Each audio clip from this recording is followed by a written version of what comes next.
The median 401k balance in America right now, across 24.5 million Fidelity participants as of the end of 2025, is $34,400. The number Americans say they need to retire comfortably in 2026 is $1.46 million. Of all the households in this country that actually have retirement accounts, which is already the better half, since 54% of American households have zero saved, only 5% have crossed the $1 million mark. 5%. There is a $4,200 gap between what the median saver has and what a comfortable retirement costs. And almost everyone inside that gap thinks they're doing okay. Here's what actually makes this interesting. Over the last 3 years, 401k balances rose by double digits for 3 consecutive years, according to Fidelity's Q4 2025 data. The market has been extraordinarily good to retirement savers.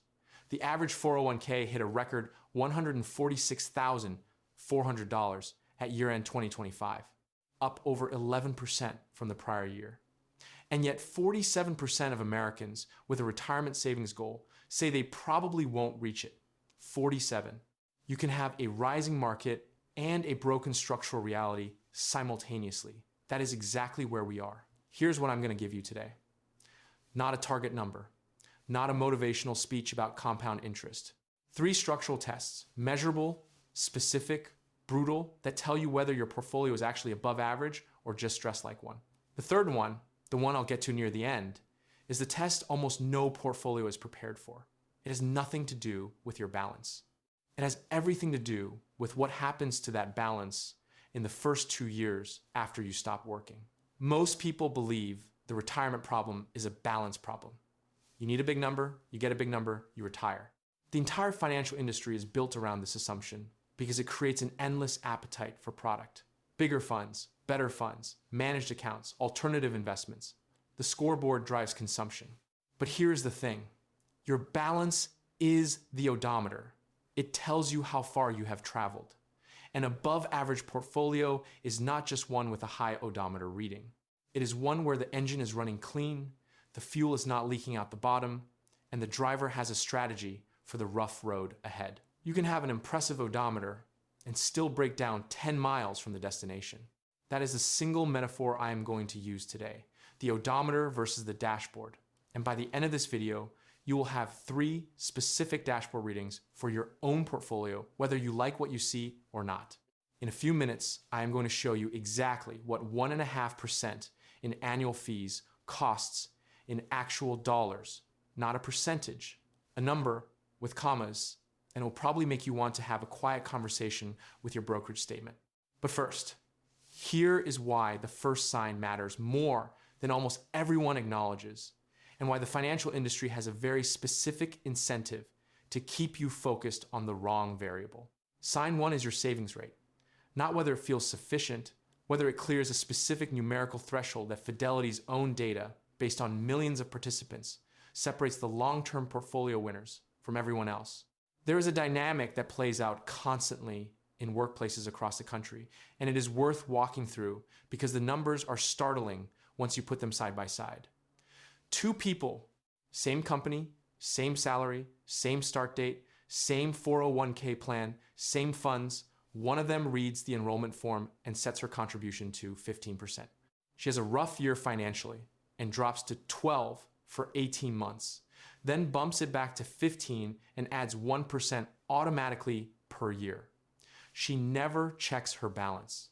She genuinely treats it like a utility bill. The other person sets his contribution at 6%, just enough to capture the full employer match, exactly as the enrollment form suggests, and every year he intends to increase it. Life gets in the way. The mortgage, the car, the kids, it never happens. 25 years later, both people are staring at their statements on the same morning. The person at 6% employee contribution plus 4% employer match, a total savings rate of 10%, has accumulated roughly $600,000 on a $75,000 salary, with a 7% average return. The person at 15% total savings rate, same employer, same funds, same return, has accumulated approximately $960,000. $360,000 more. Not from smarter investing, not from timing the market, from a single number set on a form 2 decades ago that one person took seriously and the other one didn't. This is not a theoretical exercise. Fidelity's Q4 2025 data shows that the average balance for savers who have been in the same 401k continuously for 15 years is $617,000. $600 and $465,000 for those saving for 10 straight years. Consistency and rate, not timing or fund selection. The average 401k savings rate hit a record 14.3% in 2025, driven by both employee and employer contributions. Fidelity's stated target is 15%. Fidelity recommends saving 15% of your salary, including your company's matching contribution. The average American is at 14.3, 1.7 percentage points short of the benchmark they themselves set. Here's the reversal most people never hear. You think the problem is that you are not earning a high enough return, but actually, the problem is that most people are contributing at a rate that no return in history could save. If you are at 8% savings rate and expecting 15% market returns to close the gap, you are asking an engine to compensate for an empty tank. The tank has to be full. The return is just how efficiently the tank converts to distance. The anchoring effect is the psychological mechanism here. When an enrollment form suggests a default contribution of 3 to 6%, the brain treats that as the correct amount. It is not the correct amount. It is the minimum necessary to not embarrass the company in an employee survey. The default is set low so that even people who barely engage will participate enough to keep participation statistics up. The consequence is that millions of Americans have spent decades contributing at a rate that feels responsible but is structurally inadequate. Fidelity recommends having the equivalent of 1 year's salary saved by age 30, 3 times by 40, 6 times by 50, and 10 times by 67. Americans in their 50s have a median retirement savings balance of $438,866. If you earn $100,000, the benchmark at 50 is $600,000. The median is almost 30% short. For Gen X in particular, many of whom are approaching retirement years, now 52% have 3 times their current annual income or less saved. And the majority, 54%, believe they will not be financially prepared for retirement when the time comes. That is not a random sample of pessimists. That is a demographic assessment of a generation staring directly at the calendar. There is also a K-shaped reality worth acknowledging here, because it explains why the average numbers feel so disconnected from lived experience. Beneath the record average balances, Vanguard's data underscore that 6% of workers in their plans took a hardship withdrawal in 2025, up from 4.8% in 2024, and roughly 2% before the pandemic. 2% to 6% in roughly 5 years. That is not a rounding error. That is a stress signal inside a headline that reads record balances. The average is going up, the floor is cracking. An above average portfolio passes sign 1 by maintaining a total savings rate employee plus employer of 15% or higher consistently. Not for 1 good year, consistently. If you do not know your current contribution rate without opening an app, that is a dashboard reading, not catastrophic. But the warning light is on. By the way, hit subscribe if you like the content. Otherwise, YouTube's algorithm may never show you my videos again. Now I need to introduce someone, because the second sign is going to land harder when you see it applied to a real situation. Gary is 51. He lives outside Columbus, Ohio. He's an engineer, methodical, detail-oriented, earns $115,000 a year. He has been maxing out his 401k for 11 years. His balance is $480,000. From the outside, Gary looks like he is doing everything right. His advisor told him at their last annual meeting that he was on track. He went home feeling fine. His dashboard tells a different story. And I'm going to show you why Gary, despite doing one of the 3 signs correctly, has a specific and quantifiable structural problem that is actively costing him money every month, and another structural gap that could determine whether his retirement works or fails entirely. I want to hold Gary here for a moment because I'm going to come back to him. Everything changes once you understand the second sign. Stay with me because what I'm about to show you with specific numbers changes how you read every fee disclosure you've ever signed. Sign 2 is your all-in cost structure, not your expense ratio alone. Everything. And I need to give you the number with commas, not the percentage, because the percentage is specifically designed to make you not feel the pain. Let's say you are 35 years old. You have $100,000 in a 401k, and you are contributing $10,000 per year for the next 30 years.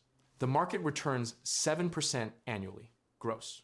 An investor choosing low-cost index funds at 0.1% total fees, earning a net return of 6.9%, grows that portfolio to approximately $1,700,000. An investor paying an advisor fee plus fund expenses totaling 1.5%, a common combined cost for a traditional advisor-managed account, earns a net return of 5.5% and grows the same portfolio to approximately $1,200,000, a difference of $500,000. The fee did not cost 1.5% of your money. It cost $500,000. Not from a bad investment decision, not from a market crash, from a fee structure that you probably signed in a document you did not read in full. Here is why the percentage framing is insidious. In year 1, a 1% fee on a $100,000 portfolio costs $1,000. The investor moves on. In year 15, if gross returns have been 7%, the portfolio has grown to roughly $275,000. The same 1% now takes $2,750. By year 25, the pre-fee portfolio has crossed $540,000, and the annual fee exceeds $5,400. The percentage never changed. The dollars tripled, then quintupled, because they are always calculated on a growing base. And none of that money, not a single dollar, ever went to work for you again.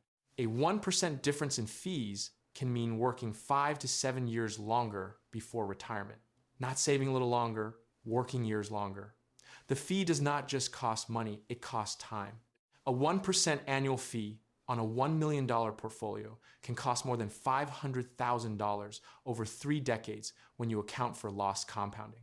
$500,000 quietly transferred from your future self to a management structure that, statistically speaking, delivers worse performance than the index it charges you to beat.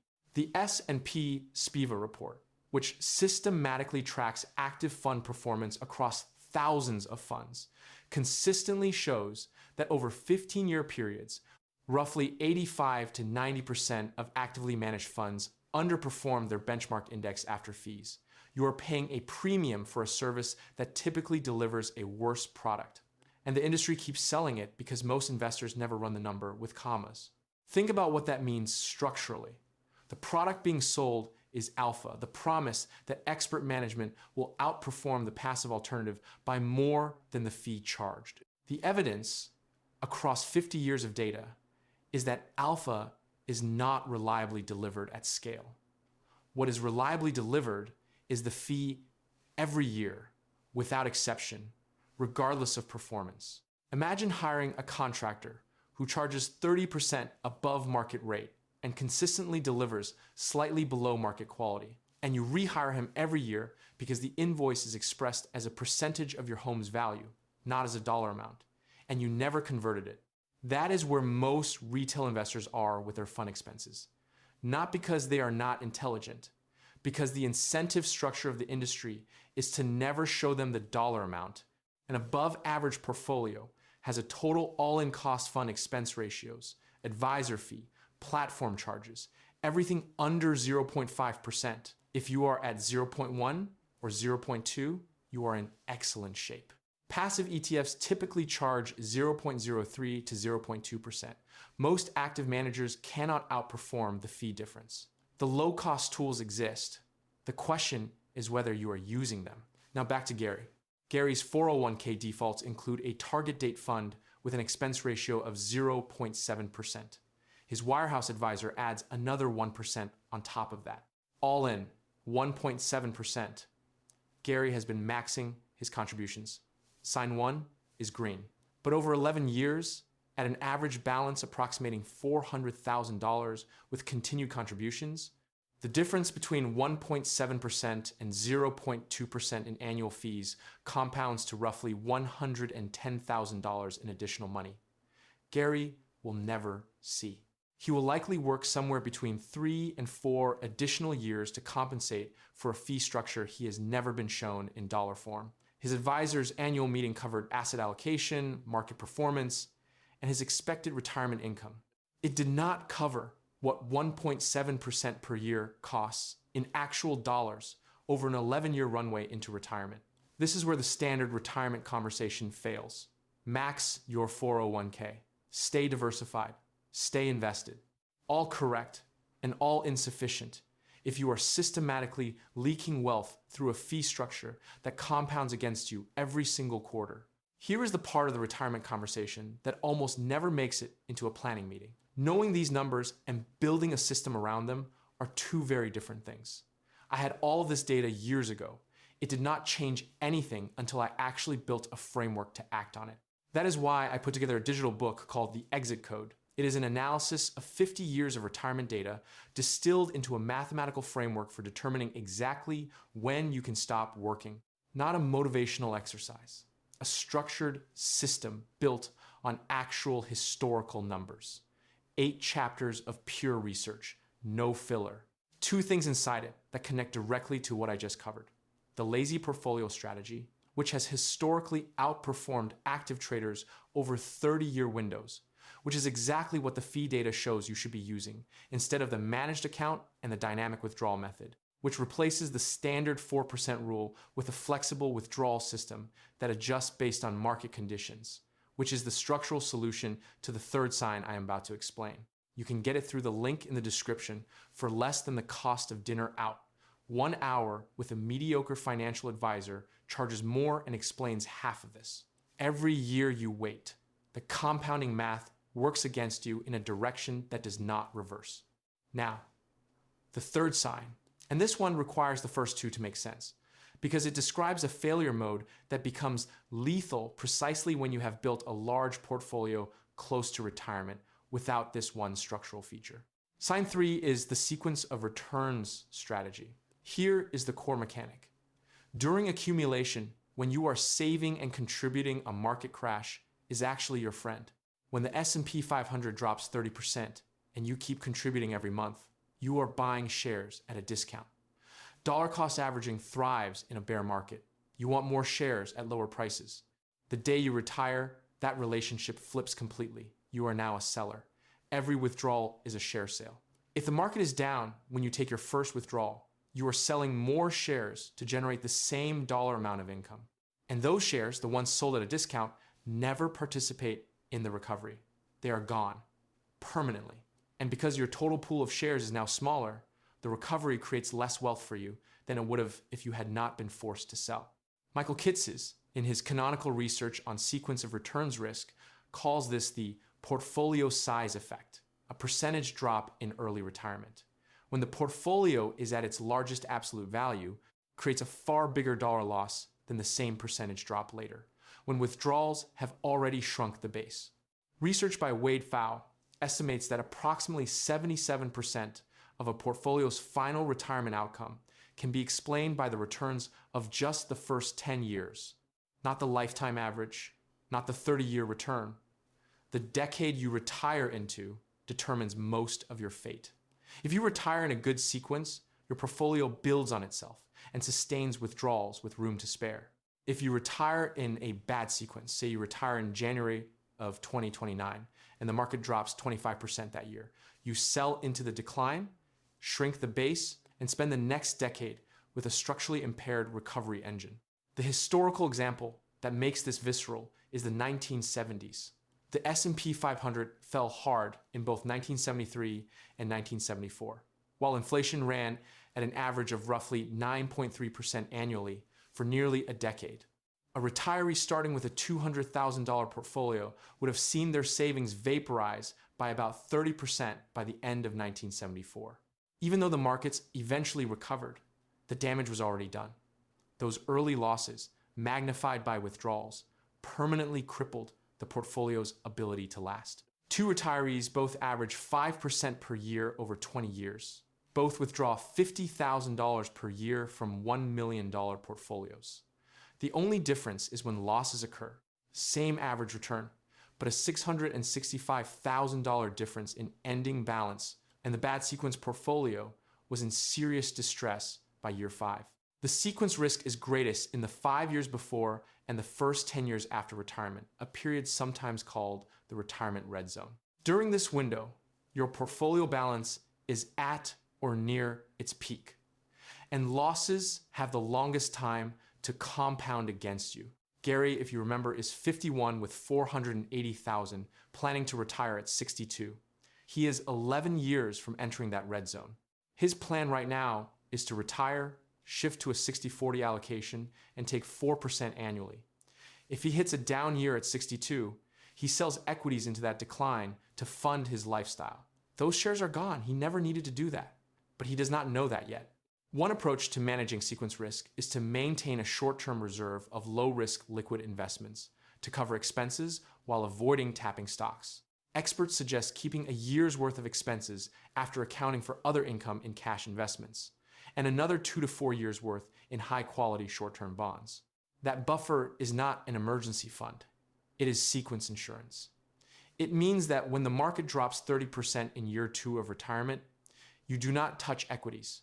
You draw from the buffer, you wait. The shares that would have been sold at a discount stay invested and participate in the recovery. The compounding base is preserved. The second mechanism is flexible spending. Even small adjustments, pulling 3.5% instead of 4% during a bear market, can significantly extend a portfolio's life. Committing in advance to reduce discretionary spending by 10 to 15% in down years is not deprivation. It is structural protection that prevents temporary market pain from becoming permanent portfolio damage. The third mechanism is Social Security timing. Every year you delay Social Security reduces the amount your portfolio must provide, directly reducing your withdrawal rate during the high-risk window. A $1,000 per month increase in Social Security benefits is mathematically equivalent to having $300,000 more dollars in portfolio assets at a 4% withdrawal rate. If you take Social Security at 62 instead of waiting until 70, you are permanently reducing a benefit that grows at roughly 8% per year for every year you delay. That is a guaranteed return that no market investment can match with the same certainty. Most people take it early because they have not built the bridge, the buffer strategy that lets them wait without going broke. The standard 4% rule was calibrated for a 30-year retirement horizon for someone who retires at 65 and plans through age 95. Anyone retiring earlier faces a longer withdrawal horizon and an exponentially larger sequence risk exposure. The rule does not scale cleanly. The math changes. An above-average portfolio has a written answer to this question. If the market drops 25% in year 1 of my retirement, what is my plan? Specifically, not stay the course, not I have a diversified portfolio, a specific mechanism, cash buffer size, withdrawal rate adjustment trigger, Social Security timing decision. If you cannot answer that question today, that is a red light on the dashboard. Now, let me bring Gary full circle. Gary's revised dashboard. He switches his 401k out of the managed target date fund and into the institutional index fund equivalent in his plan. His fee drops from 1.7 to 0.2%. Over 11 years, that fee reduction, compounded on his growing balance, produces roughly $110,000 more dollars in his account at age 62. He starts building a cash buffer. 2 years of anticipated withdrawals, approximately $90,000 into a high-yield savings account over 5 years, contributing $18,000 a year. He runs a Social Security timing calculation and commits to waiting until at least 68, preserving the bridge strategy. At 62, Gary retires with approximately $780,000 in his 401k, not $480, because of the fee savings, the continued contributions, and the growth, plus a $90,000 liquid buffer. If the market drops in year 1 of his retirement, he pulls from the buffer. Equities stay untouched. The compounding engine survives the sequence. That is what the dashboard looks like when all 3 warning lights go off. Gary looked fine from the outside. The advisor said, on track. But the odometer and the dashboard were telling different stories, and only one of them actually matters when the road gets rough. There is something worth naming about the psychology here. Financial complacency is not stupidity. It is the natural result of a system that rewards you for checking the balance number and quietly discourages you from looking at the structural details. The balance goes up, you feel good, you log off. The fee continues taking its percentage. The savings rate stays where you set it in week 1 of a job you got 15 years ago.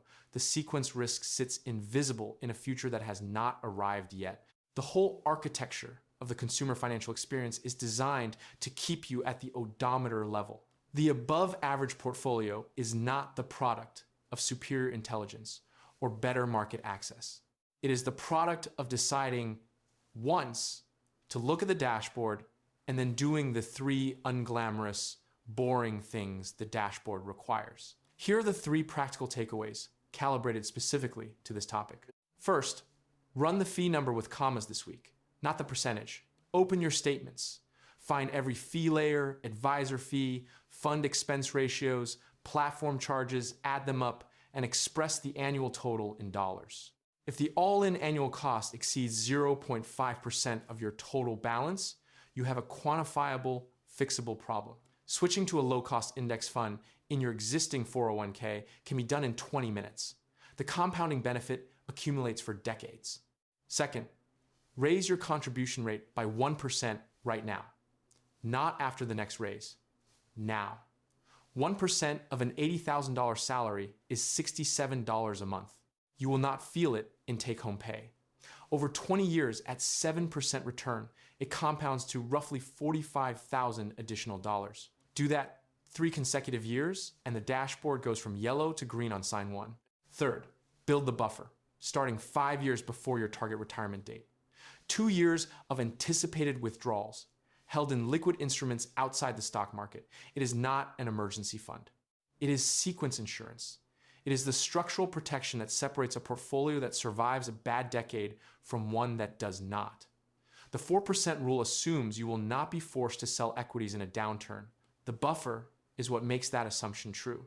Lazy investing built more fortune than crypto memes. The above average portfolio is quiet. It has an expense ratio that barely shows up on a statement. It contributes at a rate the owner set and never thought about again. It has a 2-year buffer sitting in something boring, earning a little interest, waiting for a scenario that may never come. It does not have a story worth telling at a dinner party. It just keeps running. Most people are watching the odometer. The dashboard is where retirement actually happens.